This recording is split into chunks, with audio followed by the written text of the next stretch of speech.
Siis kuka sulle on nää kertonut? Musta tuntuu, että mä oon TikTokissa kuullut aika lailla monenlaisia ohjeita, niin mä en ole niinku ihan varma mikä niistä on se, mutta haluatko kuulla mitä mä itse käytän? No? No siis shampoo ihan perus mä levitän, mä laitan sitä aika paljon, että se vaahtoutuu silleen tosi kunnolla ja levitän ihan kunnolla kaikkialle. Sitten mä vedän tosi tarkasti shampoolta niinku otsan, koska siinä sekoittuu meikki hiuksien sekaan. Tervetuloa Lyko Beauty Labiin. Mä oon Meri Milash, hiusalan ammattilainen ja teidän hosti.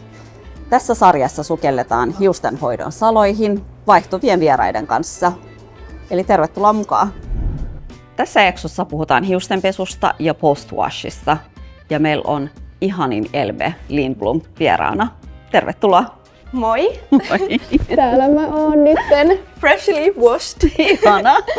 Siis sä tulit suoraan suihkusta. Kyllä, mä ajattelin, että se olisi sopivaa tähän tilanteeseen. Mun mielestä on ihana, että sä otit tämän hiustenpesun ja postwash tehtävän nyt sit näin vakavasti. Joo, kyllä. Se on kuitenkin aika tärkeä osa tätä hiustenhoitoa. Me päästään kohta ihan kunnolla työstämään ja keskustellaan tosi syvällisesti hiuksista, mutta ennen sitä meistä on sulle 3 kysymystä. Joo. Ootko valmis? Kyllä.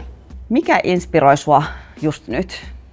Mua inspiroi tällä hetkellä eniten ehkä Pinterest, koska mä otan sieltä tosi paljon inspoa. Ihan kaikki, sieltä löytyy hiusjuttuja, meikkijuttuja, sisustusta ja sitten tää lämmin sää, että pikkuhiljaa on kevät ja kesä tulossa. Mä oon jotenkin silleen, tää aurinko tekee mut niin onnelliseksi. Jotenkin mä en edes halua muistella, että sitten jo kauhean kauan, kun oli ihan pilkkopimeetä. Sitten toinen kysymys, mikä tekee sut onnelliseksi just nyt? No se, että summer is coming ja Zara Larsson kesä. Tästä on niinku tulossa tämmönen 2016 muistelokesä. Mä oon silleen, että 2016 mä oon ollut ihan silleen fully functional adult. Joo. No mä olin yläasteella, tyyli just aloittamassa yläasteen, niin se oli aika semmonen tärkeä vuosi mulle. Okei, tänään puhutaan hiuksista. Joo. Miten tärkeä hiustenhoito on sulle? Kyllä se on mulle tärkeä. Joo, on se lähellä sydäntä.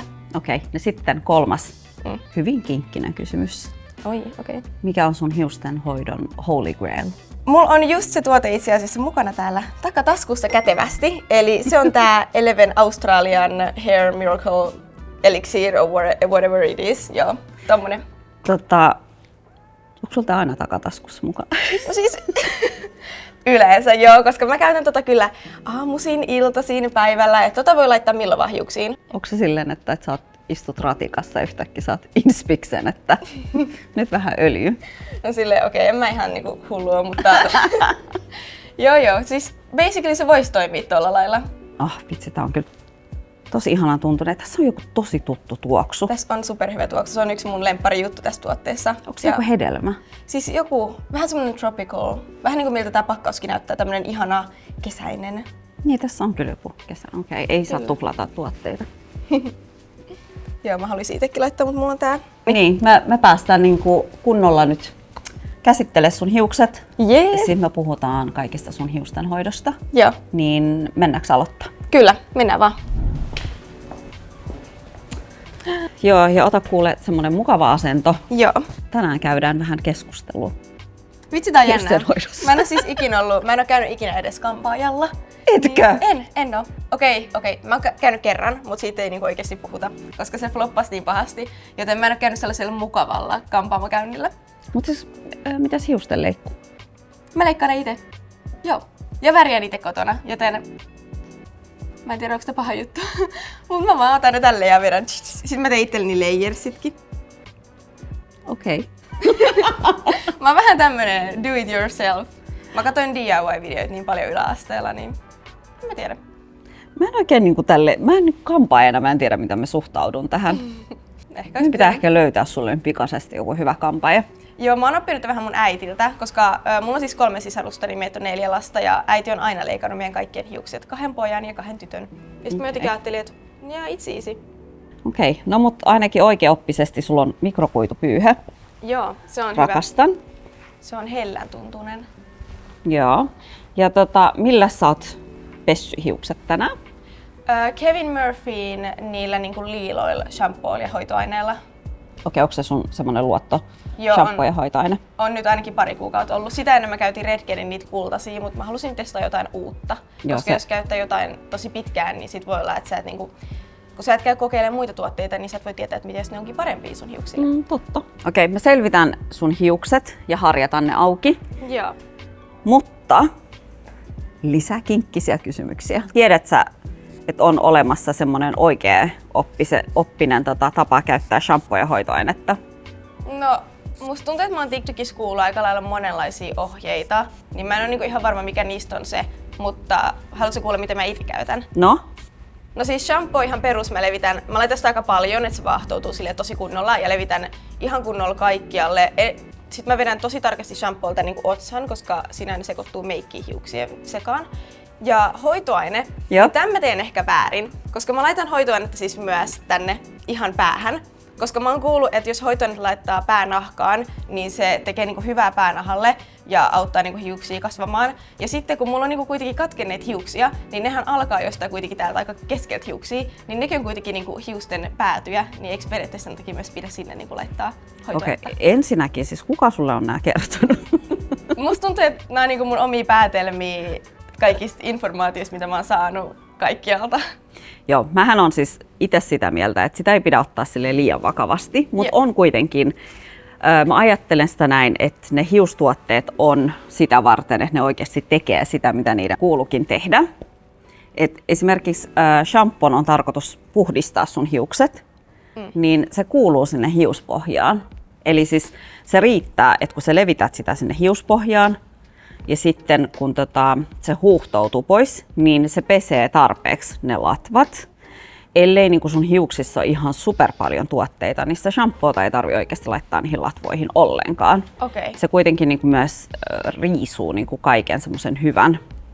Mä laitan Mites? latvoihin kyllä. Joo, mutta älä laita, varsinkin kun sulla on kiharatukka, niin se ei tarvi yhtään enempää Joo. semmoista, niin kuin mikä riisuu sen kosteuden. Siis nyt TikTokissa on puhuttu tosi paljon double cleansing ihan niinku kasvoille, mutta myös sitten hiuksille. Niin mitä mieltä saat niinku siitä, että hiukset sille double cleansattaisiin, puhistettaisiin niinku 2 kertaa? No mun mielestä jos hiuksissa on tosi paljon tuotteita tai on niinku taipumus siihen, että sä käytät paljon tuotteita, niin ehdottomasti kyllä se on ihan hyvä pitää sitä hiuspohjaa niinku tosi puhtaana. Mutta jos esimerkiksi sulla on silleen semipuhtaat hiukset, niin ei se välttämättä niinku tarvi. Mutta mä itse esimerkiksi käytän kuitenkin silloin, kun mä muotoilen mun hiukset, niin aika paljon tuotteita. Myöskin kaikki semmoiset, niinku, mitkä menee sinne hiuspohjaan. Niin kyllä se yleensä sille saattaa kaivata sen tuplapesun. Joo. Mutta siis hoitoaineesta, kun sanoit, että sä laitat sitä joka paikkaan, niin hoitoainetta ei tarvitse laittaa sinne hiuspohjaan niin kuin ollenkaan. Et se on niin kuin tarkoitettu niin kuin näihin pituuksiin. Joo, no ton mä ajattelinkin, että mä teen väärin. Mä en tajunnut tuota shampoo-juttua, siis, tai mä en tiennyt, että sitä ei oikeasti kuulu laittaa latvoihin. Joo, ei sitä, tai siis niin kuin ei tarvi. Joo. Et se kyllä niin kuin puhdistaa niitä hiuksia ihan tarpeeksi, kun sä peset ne tai huuhtelet ne. Se oli mulle yllätys, mutta hoitoaine, mä tiesin, että mä teen väärin. Ai sä tiesit? Joo. Sä siltikin vaan silleen päätit, että sä oot silleen rebel ja jatkat. Joo, no mä ajattelin, että mitä semmonen ekstra kosteutus nyt haittaisi siellä päänahassa. No mut hei, kun sullekin on kiharatukka, niin sä varmasti kaipaat semmosia niinku hyvin kosteuttavia tuotteita. Joo. Niin mullahan on siis mun tällainen lempi kosteuttava sarja on tämä. Joo. Ja mä luulen kyllä, että tää niinku toimii varmaan sullekin. Kyllä. Ja siis tää naamio on magic. Siis Iida Varkin tuotteet on kyllä mulle tuttuja, että mä luotan ainakin, että heidän hiusnaamiot on tosi hyviä. Mut selkeästi niin kun sä oot hoitanut sun hiukset ihan hyvin, koska selvittäminen ei ollut mikään issue, mutta mä käytin sulle kuitenkin selvitysharjan, tämmöisen wet brushin. Joo. Harjat sä sun hiukset suihkussa vai suihkun jälkeen? Suihkun jälkeen. Okei. Käytät sä wet brushia? Mikä se edes on? Eikö se ole vaan niinku hiusharja? Ei kun siis wet brushit on sitä varten, että sä et niinku vahingossa niinku kiskosta hiusta liikaa, koska se on kuitenkin aika hauras silloin, kun se on märkä. Joo. Ja sun tapauksessa nyt tää selvitys oli ihan unelma, mutta jos tuntuu silleen, että ne on takussa, niin ne kannattaa aina silleen laittaa osioihin. Kyllä mä itse koen, että niinku suihkun jälkeen mun hiukset voi olla tosi takussa. Ehkä nyt ne oli jotenkin vaan selkeät, mutta välillä Mutta mä laitoin sulle myöskin, laitoin sulle detangling Ai laitoit? spray. Joo. Okei. Koska sit aina pitää olla niinku hellävarainen niille Joo. hiuksille silloin sen suihkun jälkeen. Pitää aina muistaa sille, että se on aika sille haurassa tilassa. Ja miten tuttu sulle on tämmönen detox shampoo? Käytät se ikinä? Mulla on semmonen Wayne detox shampoo, semmonen omena vinegar, niin se ainakin, siis mä vaan tiedän, että se puhistaa sille superhyvin. Joskus musta tuntuu, että mun hiukset sellaisessa niinku rasvasen tuntuisiksi tästä ohimolta, niin sitten sillä saa niinku sen fiiliksen pois. Mä käytän sitä ehkä kerran 2 viikkoon, että tosi harvoin. Joo, ei sitä niinku itse asiassa kerran 2 viikkoakin voi olla jopa liikaa. Joo. Et silloin tällöin se on ihan hyvä silleen niinku käydä se hius kunnolla sille kauttaaltaan läpi, että sinne ei ole jäänyt mitään. Joo. Mä oon ainakin testannut tämän Water Cloudin Detox Shampoon. Toimi tosi hyvin. Okay. Ja mullakin on silleen, että välillä sitä innostuu muotoilemaan tuotteet vähän liikakin. Joo, kyllä niin sit tulee semmoinen, tiedätkö, kun se tuntuu semmoiselta niinku valmiiksi jo sen pesun jälkeenkin semmoiselta, että se on niinku raskas. Joo, kyllä. Siis toi tunne on kyllä tuttu. Mä muistan, että mä laitoin yläasteella ihan sikana niinku hiusgeeliä, että mun hiuksista tuli sellaiset tosi kiharat. Niin vitsi, se oli kyllä raskasta tuotetta hiuksille. Joo, niin sit silloin tällöin on hyvä niin kun vähän silleen puhdistaa ja tehdä semmoinen niin hiusten reset. Että sit sä saat voi niin kun aloittaa taas alusta. Välillä, mä en kyllä sille kiharahiuksisille harvemmin suosittelen, mutta välillä, jos tuntuu silleen, että ne hiukset niin kun rasvottuu sen 1 päivän aikanakin tosi nopeasti, niin sinne voi laittaa jo valmiiksi sen puhtaisin hiuksin jonkun kevyen kuivashampoon, niin sit se pysyy ainakin silleen sen päivän 2 silleen freshina. Tuo on muuten hyvä, että vähän tolleen ennakoisen kuivashampoon kanssa, koska mä oon ajatellut vaan, että joo, sit kun sun hiuksille ei voi tehdä enää mitään, että ne on jo niin rasvaset, niin sit vaan kuivashampoo tehdään täpöä sinne. Siihen mulla on ihan toinen ratkaisu, mutta tähän esimerkiksi niin mä aina niin teen, mä en tiedä onko tää nyt semmoinen kampaajan juttu, mutta siis mä aina testaan, että miten niin kuin stydi se on se kuivashampoo, eli siis silleen suihkuttelemalla vaan näin, niin sit sä näet jo tästä, että toi tuoksuu ihanalta. Siis tää on ihan mieletön. Ihana tämmönen vanilja. Jos on vanilla girli, niin tulee rakastaa tätä tuotetta. Mut siis se on silleen, tiedät, että se on semmonen aika hienojakoinen ja pientä silleen, tää ei niinku jätä hiukset silleen raskaaksi. Joo. Mut siis jos tää tuoksu on sun mielestä ihana, niin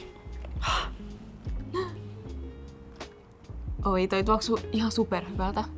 tää on vähän sellainen niinku, pieni houkutus olla silleen.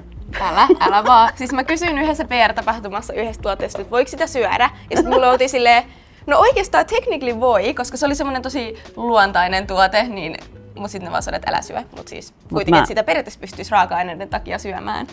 Mut älä Elbe-kulta syö tota. En tota maskia. Okei, mennään kuivaa sun hiukset. Let's go. Let's go. Joo, se oli siis ruohonjuure semmonen body scrub, niin sitä oikeesti pystyi sakkaan. No oli silleen, ei tässä on niinku... Pitääkö mun Elbe vähän ensin hieroa sun hiuspohja, et mulle käy. sä voit olla silleen tosi rentona, aloitat päivän kivasti pienellä hieronnalla. Vitsi, pitäis harrastaa tätä kotonakin. Aloittaa vaan sellaisella kasvo- ja päänahkahieronnalla. Niin se tekisi kyllä hyvää. Hei, me laitettiin sitä selvityssuihketta tähän. Joo. Ja se on myös semmoinen jätettävä. Lisää tämmöisiä kinkkisiä kysymyksiä. Mä oon valmiin. Sä käytät lämpösuojaa? Okei. Mä käytän oikeesti. Girl. Mä en jaksa kyllä ihan joka kerta käyttää. Lämpösuoja. Joo. Lämpösuoja. Odota, mä yritän takoa sen sun päähän nyt. Mä omistan sen. Lämpösuoja. Ehkä joka toinen kerta mä käytän. Käytä joka kerta. Joo. Lämpösuoja. Sulla on kiharatukka. Se, muistaakseni kyllä sanoit myöskin, että sun tukka ei enää sille kiharu hirveästi, kun Joo, sä oot suoristanut liikaa. Se on kihartunut paljon enemmän ennen. Lämpösuoja. Lämpösuoja. Auttaako se oikeasti niin paljon? Jotenkin Auttaa. Se on hankala kuvitella, kun se on vaan semmoinen suihke, mutta... Siis mä kerron sulle tällaisen hauskan tarinan, mitä mun opettaja kertoi meille silloin, kun mä opiskelin kampaajaksi. Puhuttiin lämpösuojasta. Niin se sanoi näin, että kun me kysyttiin, että miten tärkeä lämpösuoja on, se sanoi näin, että no, jos sä otat uunista jotain ja sit sä et käytä niin kuin noita patakintaita, niin sit se oli silleen, että sun käsi palaa. Sit se oli se, mutta jos käytät patakintaita, niin sit se ei pala. Mutta se oli silleen, mutta älä kuitenkaan pidä sitä niin kuin kauan. Et se oli silleen, että lämpösuoja on vähän niin kuin se. Okei. No niin, no tossa on järkeä. Joo. Ehkä jos se selittäisi tolle ihmisille, niin ne tajuisi, että se on, niinku, se on tosi tärkeä osa sitä. Eli hyvä yleisö. Uuni ja patakintaat. Mut hei, mun lempi lämpösuoja, koska tässä on myös UV-suoja. Okei. Eli nyt kun ollaan vihdoin saatu aurinko tänne pohjoiseen, niin mehän käytetään iholle UV-suoja, niin hiukset myös tarvii UV-suoja. Toi on semi-uusi juttu. Tai silleen, että mä oon kuullut tosta, mutta tostakin mä oon vähän... Okei, jos en mä niinku käytä lämpösuojaakaan, niin tietenkään mä en myöskään käytä UV-suojaa. Musta tuntuu, että meidän pitää käydä tää keskustelu sunkaan uudestaankin jossain vaiheessa. Behind the cameras. Joka kerta, kun mä näen sut tästä eteenpäin, niin mä aina tuun kyselemään, Okei, mä föönaan sun hiukset. Yksi semmonen vinkki hiusten föönauksessa. Ensinnäkin lämpösuoja. Joo, tuli selväksi. Tuli selväksi, joo. Niin aina kannattaa niin kuin föönata siihen suuntaan, mihin sä haluat, että se hius menee. Eli jos me halutaan nyt tästä sileä, niin tietenkin luonnollisesti sitä kannattaa föönata alaspäin.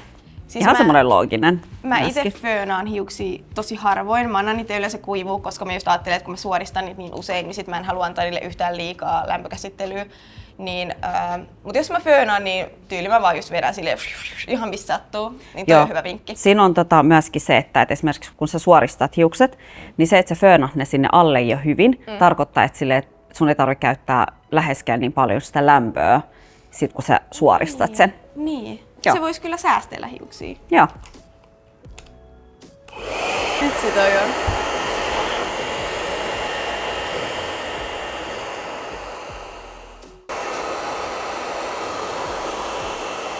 Niin, kato, kun sä föönat sen vähän paremmin, niin sit se on jo melkein suora, niin sitten se on niinku raudalle helppo käydä läpi.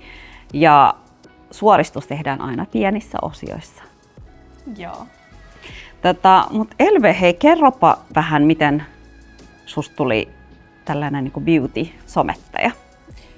Se on aika pitkä reitti, että oikeesti mulla ei ollut sellaista, että since day one mä oon vaan ollut, mä haluan tehdä just tätä kauneussomea, vaan no siis mä aloitin somea tekemään ennen kuin mä olin yhtään kiinnostunut kauneudesta, että mä niinku yläasteella meikkailin ja muuta, muun muassa tein mustalla luomivärillä niinku kulmakarvat. Joo, we don't talk Classic. about that. Mut siis silleen meikkasin. Kukaan ei tuomitse tätä nyt. Ihanaa. Onneksi mä en ole ehkä ainoa. Ei ollut varaa Anastasian Deep Brow or whatever, silloin kaikki käytti sitä. Niin tää oli tää 2016. Joo. Se oli kyllä what a time to be alive yläasteella silloin. Ja mä rupesin tekemään siis somea niinku TikTokia, tai itse asiassa mä tein musikalliin muutamia videoita, mutta sitten mä ajattelin, että ne oli niin kringeni, että mä en enää tehnyt. Mutta mä oon aina postaillut Snappiin ja IG:seen tosi paljon silloin yläasteikäisenä. Sitten se oli ehkä 2020 alkuvuosi, kun mä rupesin postaamaan TikTokiin enemmän. Mä tutustuin sen aikaisiin TikTokkaajiin ja sitten he kaikki oli silleen, että että sun pitäisi tehdä sisältöä, että sä sovit siihen tosi hyvin. Joo, siis he kaikki teki mulle shoutoutteja, mä sain sillä aika nopeasti ton 10 000 seuraajaa. Niin se 10 000 se oli mulle niin iso luku ja se on iso luku ja se motivoi mua tosi pitkään. Niin siitä asti mä postasin melkein päivittäin. Mulla oli semmonen tasainen rytmi, että joka päivä yksi video. Ja mä postasin ihan mitä sattuu, että kaikkea enemmän ehkä koomista sisältöä, että siinä heitettiin jotain hauskaa läppää ja muuta, joku semmonen quote ja sitten video taustalla. Ja siis tyyliin aikaisin viime vuonna, no sitäkin enemmän olin pikkuhiljaa ruvennut fokusoitumaan, mutta mä tein enemmän ehkä silleen vaan lifestylea, niin kuin poikaystävän kanssa videoita ja muuta. Niin sitten viime vuonna aikaisin mä fokusoiduin kosmetiikkaan, koska mä olin ruvennut tekemään Lykon kanssa yhteistöitä. Ja sitten mä sain aina Lykolta tuotteita niitä videoja varten, niin se vaan rupesi muokkaa sitä, että mä rupesin kiinnostua kosmetiikasta. Ennen sitä mulla oli silleen vaatteet, että halusin, että mulla oli jättivaatekokoelma. Mutta pikkuhiljaa mua rupesi kiinnostamaan, kun mä tajusin, kun mä sain Lykolta tosi kivoja tuotteita testiin, että sillä on oikeasti väliä, minkälaisia kosmetiikkatuotteita sä käytät. Niin sit mä vaan rupesin kiinnostua ja sit se tuntui tosi luonnolliselta ihan viime vuoden alussa hypätä siihen kosmetiikkaan kokonaan, kun mä tajusin, että TikTokissakin on kuitenkin hyvä fokusoitua tiettyyn, mitä sä teet. Niin tolla lailla oikeastaan Lyko inspiroi mua oikeasti, että mä kiinnostuin aidosti kosmetiikasta ja sit mä päätin, että nyt kun mulla on aito kiinnostus siihen, niin tehdään siitä mun sisältöä. Siis tosi ihanaa ja sit myöskin silleen, kuinka ihana toi, että sulla on ollut semmonen niinku TikTok-yhteisö, ketkä on silleen auttanut sua alkuun. Joo, ne on kyllä. Osa niistä tekee vielä videoja, mutta tosi moni on lopettanut. Et mä oon oikeastaan yksi ainoista enää siltä ajalta, kuka tekee niin kuin nykyäänkin aktiivisesti sisältöä. Mut tärkeä viesti. Hei, Kyllä. ihmiset, muistakaa tukea toinen toisianne. Kyllä, he ovat Se voi olla, ikuisesti kiitollinen. se voi olla tosi mullistavakin. Mutta miten sitten hiustenhoito? Onko sulla sellainen olo, että sä haluaisit jossain vaiheessa fokusoitua myös siihen siellä kauneuspuolella, vai onko se vaan meikit? Kyllä mä haluaisin myös, koska se sopii niin luonnollisesti siihen samaan sisältöön, mutta mulla itsellä ollut siis aina vaan tosi huono itsetuntuma hiuksista, koska ne on just kiharat, ja sit mä aina selitän kaikille, kun kaikki kysyvät, no miksi et sä pidä sun omia kiharoita, kun nykyään mä oon niistä itse varmempi, mutta edelleenkin kaikki hiustrendit musta tuntuu, että on aina sopivampi suorille hiuksille, ja jos tulee joku uusi styli, niin se on melkein aina vaan suorille hiuksille tarkoitettu, niin sit mun on ollut tosi helppo suoristaa, että siis itse asiassa, kun mä tapasin mun poikaystävän 5 vuotta sitten, niin silloin mä rupesin suoristaa hiuksia, koska mä halusin näyttää superhyvältä ja mä aina ajattelin, jos mä olin menossa johonkin tapahtumaankin, niin että suorat hiukset oli vaan tosi jees. Niin sen jälkeen siis mä oon suoristanut aina tasaisin väliajoin hiuksia. Mutta ehkä tässäkin voi käydä niin kuin mitä sulla kävi meikin kanssa, että sit kun sä löydät oikeat tuotteet ja oikein semmoisen rutiinin, niin sitten se on paljon helpompi. Jep. Ja kaikkihan tosiaan siis lähtee siitä, miten ne hiukset pestään, mitä me käytiin jo tuossa läpi, niin Joo. nyt sä löydät ehkä sitten tämän myötä. Eli muistakaa sitten kysellä Elveltä, että miten sillä sujuu tämä hiustenhoito. Koska mä oon ihan varma, että sit kun sä löydät sinnekin kaikkia kivoja tuotteita, niin Tietäjät tietää, että mä oon muutaman kerran mun kanavalle ollut silleen, no niin, tästä tulee nyt Elvytetään mun kiharat hiuksessa-sarja. Ja sit se sarja on tullut 2 jaksoa ja mä oon lopettanut sen. joo, mutta mä luulen, että sit kun sä löydät semmoisen niin sulle sopivan rutiinin, niin sit se on aika helppo. Kyllä. Joo, mä en oo yrittänyt kuitenkaan tarpeeksi. Mä oon testannut silloin just kun ne curly girl jutut rupes trendaan, niin muutaman kerran, mutta en mä tiedä, ei ne tuotteet sopinut mulle, mutta nimenomaan mä en ole yrittänyt vielä riittävästi. Et mä oon paljon enemmän yrittänyt sitä, että miten suoristaa hiukset kivan näköisiksi, kuin se, että miten tehdään niistä luonnostaan kivat kiharat. Mutta mä luulen, että toi on vähän sama kuin niissä meikkituotteissa, että sit kun sä löydät ja innostut, niin sit yhtäkkiä sä huomaat, että okei, että mä voisin testata tämän seuraavaksi. Ja vaikka siis puhutaan sille hiusten hoidossa on tietynlaisia sääntöjä, mutta mä oon myöskin aina sitä mieltä, että ihmisten pitäisi löytää se oma rutiini ja mukauttaa sitä kaikkea niin kuin siihen. Niin. Et ei se kuitenkaan, jos joku vaan sanelee sulle, mitä sun pitää tehdä, niin sitä on tosi vaikea niin kuin pitää kiinni siitä, jos ei se oikeasti millään tavalla istu sulle. Ihan totta.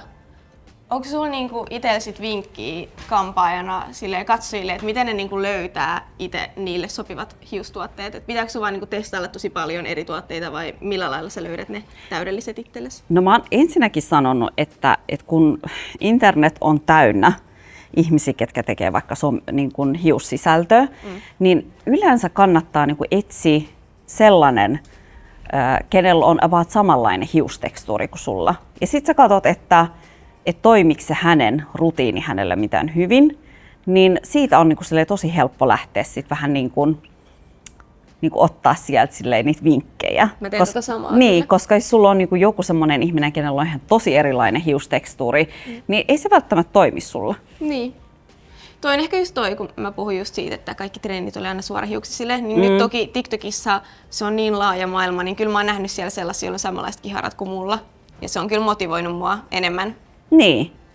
Hei, tää on nyt valmis. Mä viimeistelen sun tukan vielä tämmöisellä Smooth Anti-Freeze Elixir. Ihan vaan, että saadaan niinku pintaan semmonen ihana pieni kiilto. Joo. Ja sitten me päästäänkin vastailemaan sunkaan kinkkiseen kysymykseen, mitä seuraajat on lähettänyt. Jännää. Mä tykkään kyllä kysymyksistä. Ihana Elve, että sä et niinku pysty olemaan katsomatta itseäsi peilissä koko ajan. No näistä tuli oikeasti ihan super upeat. Siis yleensä kun mä itse laitan hiukset suoriksi, niin niistä ei todellakaan tule niin kuin näin suorat ja tällaiset sileet. Eli osio kerralla. Mutta me saatiin seuraajalta kysymys, että onko veden laadulla tai lämpötilalla väliä hiusten pesussa? Mitä mieltä sä oot?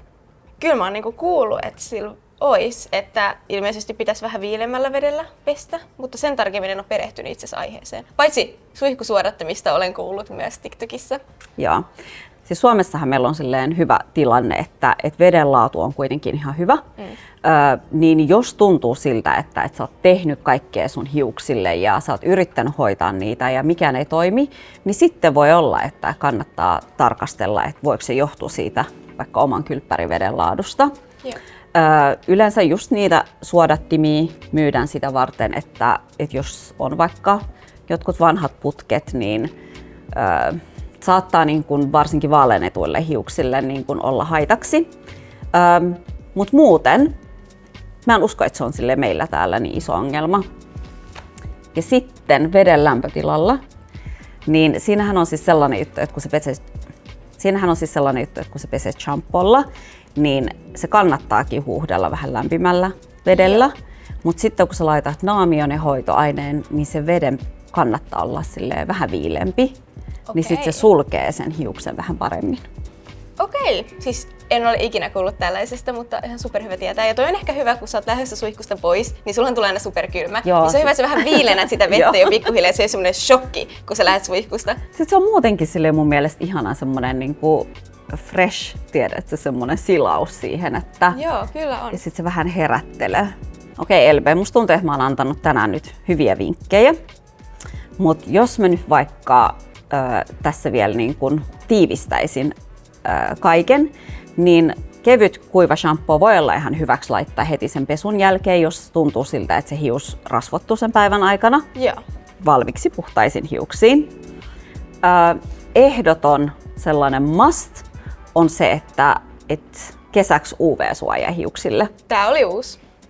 Se pitää muistaa, koska meidän pitää suojata meidän iho, mutta pitää suojata myös hiukset. Suoristusrauta kuluttaa liikaa mun hiuksiin, niin mä en halua, että auringon lämpökin kuluttaa vielä siihen päälle. My point, exactly. I learned this now. Joo. Ja sitten jotta sä saat mahdollisimman kivan lopputuloksen, niin hoitoaine ja naamio viilemmällä vedellä Joo. Ja jotta sä saat paremman lopputuloksen, niin huuhtelet naamion ja hoitoaineen vähän viilemmällä vedellä. Totta kai varmaan moni ei tiennyt. Ainakaan mä en ainakaan tiennyt. Eli oliks hyvä? Siis todellakin. Mä lähden täältä ihan uutena tyyppinä. Uusilla hiuksilla, uusilla vinkeillä. Ja muistakaa sit kysellä, että miten sujuu. Mut hei, kiitos Elbe, kun tulit mun vieraksi tänne. Kiitos sulle ihanista vinkkeistä. Ja me nähdään toivottavasti pian. Kiitos kun katsoit tämän jakson Lyko Beauty Labia. Seuraavassa jaksossa me palataan taas uuden vieraan ja uuden aiheen kanssa. Ja muistathan, että Suomen kattavin hiustuotevalikoima löytyy Lykolta.